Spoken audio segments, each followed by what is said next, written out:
Hello, I'm Darby McDevitt, narrative director of Assassin's Creed Valhalla, and this is an introduction to Norse mythology.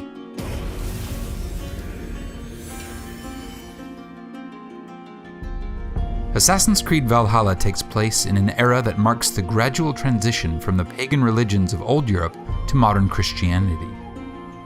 In England, where most of our story is set, the Christian faith has recently gained a firm foothold, but there are still many pagan religions flourishing. Most notable of these is the pantheon of gods worshipped by the Norse people who lived in the regions we now call Norway, Sweden, and Denmark. This eclectic collection of gods includes such figures as Odin, the All-Father and King of all gods, Freya, goddess of love and battle, and Loki, the obstinate trickster. For all the Norse characters in our story, including our protagonist Eivor, these gods and the stories about them constitute a living religion. They offer comfort and wisdom to the men and women who take them seriously.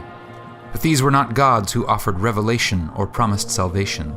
Similar to the Greco-Roman gods, the Norse gods were not paragons of virtue, nor were they beings to which anyone should aspire, for they were as changeable as the seasons and as unpredictable as the weather. In the Norse conception of reality, the world was broken up into 9 realms, with Asgard being the home of the most important gods.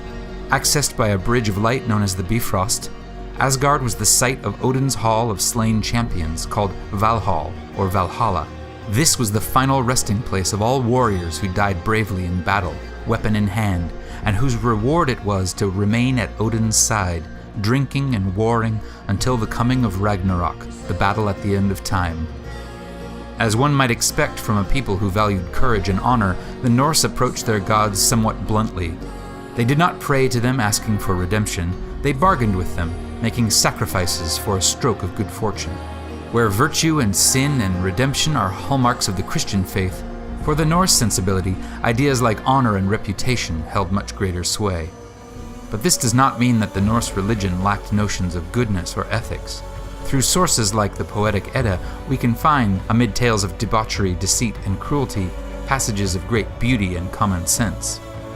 In a poem called the Havamal, ostensibly written by Odin himself, we find this verse: "The unwise man lies awake all night, pondering everything over and over, and when morning comes, his mind is weary, and his burdens have not yet lifted."